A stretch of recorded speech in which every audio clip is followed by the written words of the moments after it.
इस सवाल का जवाब मांग रही है कि वोट चोरी ये प्रशासन और इलेक्शन कमीशन क्यों होने दे रहा है और गड़बड़ियां पाई गई हैं। तथ्यों के साथ राहुल गांधी जी ने एक प्रेस कॉन्फ्रेंस करी और पूरे देश को बताया कैसे कर्नाटक और अन्य राज्यों में वोटर लिस्ट में गड़बड़ी करी है।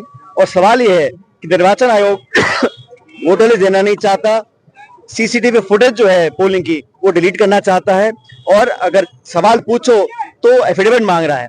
हम चाहते हैं कि चुनाव पारदर्शी तरीके से हो और वोटर लिस्ट पे दोबारा जांच की जाए। और बिहार में जो हो रहा है, जो लाखों लाखों लोगों का वोट देने से वंचित रहने का काम जो कर रहा है प्रशासन और इलेक्शन कमीशन, उसके विरोध में राहुल गांधी जी तमाम नेतागण पूरे बिहार में जनता को साथ लेकर एक यात्रा निकाल रहे हैं। और यात्रा का प्रभाव ये है, पूरे देश में आज इस बात की चर्चा है कि क्या कारण है कि निर्वाचन आयोग पारदर्शी तरीके से काम नहीं कर रहा। इन सवालों का जवाब देने को तैयार नहीं है और इलेक्शन कमिश्नर की जो प्रेस कॉन्फ्रेंस थी उसको हम सब ने देखा, कोई जवाब नहीं दिया गया। लुका छुपी कर रहे हैं, छिपाने का काम कर रहे हैं।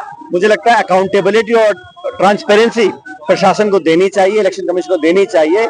इस वजह से राहुल जी यात्रा निकाल रहे हैं और जो अपार जन समूह हमारी यात्रा में मिल रहा है, नेताओं के सहित लाखों लाख कार्यकर्ता जुड़ रहे हैं, उस बात को दिखलाता है कि हमने उनकी चोरी पकड़ी है और वोट चोरी बिहार में नहीं होने देंगे। पूरे देश से नेता आ रहे हैं, इस यात्रा में शामिल हो रहे हैं, कितना लाभ मिलेगा चुनाव में? देखिए, पूरा इंडिया गठबंधन साथ आ रहा है, चाहे हमारे नेता दक्षिण के हों, उत्तर के हों, पूर्व मुख्यमंत्री हो, वर्तमान मुख्यमंत्री हो, सब राहुल जी के साथ समर्थन में खड़े हैं क्योंकि हम सच्चाई के लड़ाई लड़ रहे हैं।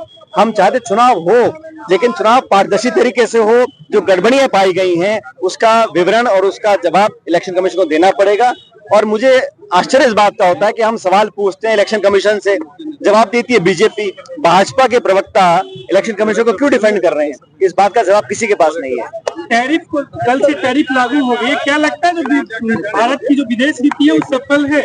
सबसे पहली बात तो यह है कि हम सब जानते थे कि अमेरिका के राष्ट्रपति इस प्रकार का टैरिफ लगा सकते हैं। 50% टैरिफ इतना एशिया के किसी देश पे लगाया नहीं है, चीन पे भी नहीं लगाया। और कारण बताया गया कि रूस से हम तेल खरीदते हैं इसलिए हम पे आप पेनल्टी लगा रहे हैं, लेकिन चीन हमसे ज्यादा तेल खरीदता है, पेनल्टी नहीं लगाया गया। तो कूटनीति भी कमजोर रही है। लेकिन भारत सरकार की कमी ये रही कि अगर पता था कि जो लघु उद्योग है, जो कॉटेज इंडस्ट्री है, जो एक्सपोर्ट का काम करते हैं, जो हैंडीक्राफ्ट का काम करते हैं, उन लोगों की मदद के लिए बहुत पहले एक पैकेज डिक्लेयर करना चाहिए था। अब जो सरकार कर रही है, अब वो आसपास देखे करें क्या। सवाल यह है कि जो छोटे उद्योगों में लाखों लोग रोजगार पाए हुए हैं उनको खत्म हो जाएंगे, इसलिए सरकार को एक राहत पैकेज छोटे और लघु उद्योगों के लिए बहुत पहले से अनाउंस करना चाहिए था।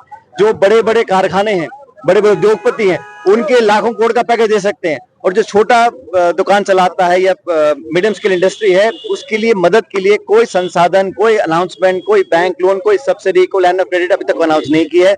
सरकार का बहुत बड़ा फेलियर है क्योंकि सरकार तो रोजगार की चिंता नहीं है। आज बेरोजगारी बढ़ रही है और लाखों लोग और बेरोजगार होंगे। सरकार की ना तो कोई चिंता है ना उसके पास कोई जवाब है। दोस्ती पूरी तरीके से टूट गई है डोनाल्ड ट्रम्प और प्रधानमंत्री मोदी की। ऐसी दोस्ती का क्या फायदा? ऐसी दोस्ती दुश्मनी बढ़िया है भाई। उस दोस्ती का क्या हम करें जब हम पे आप पाबंदी लगा रहे हैं, टैरिफ लगा रहे हैं, दंडित कर रहे हैं बिना किसी गलती के।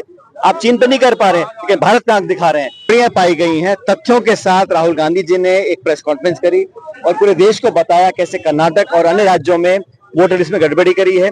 और सवाल यह है कि निर्वाचन आयोग वोटर लिस्ट देना नहीं चाहता, सीसीटीवी फुटेज जो है पोलिंग की वो डिलीट करना चाहता है और अगर सवाल पूछो तो एफिडेविट मांग रहा है। हम चाहते हैं कि चुनाव पारदर्शी तरीके से हो और वोटर लिस्ट पे दोबारा जांच की जाए। और बिहार में जो हो रहा है, जो लाखों लाखों लोगों का वोट देने से वंचित रहने का काम जो कर रहा है प्रशासन और इलेक्शन कमीशन, उसके विरोध में राहुल गांधी जी तमाम नेतागण पूरे बिहार में जनता को साथ लेकर एक यात्रा निकाल रहे हैं।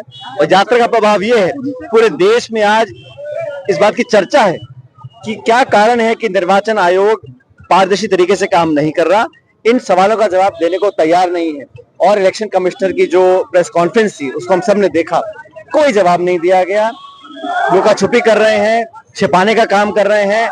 मुझे लगता है अकाउंटेबिलिटी और ट्रांसपेरेंसी प्रशासन को देनी चाहिए, इलेक्शन कमीशन को देनी चाहिए।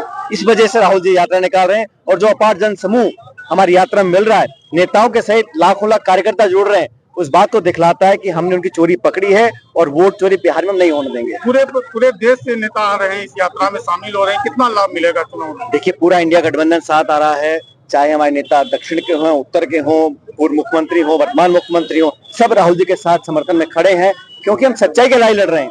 हम चाहते चुनाव हो, लेकिन चुनाव पारदर्शी तरीके से हो। जो गड़बड़ियां पाई गई हैं उसका विवरण और उसका जवाब इलेक्शन कमीशन को देना पड़ेगा।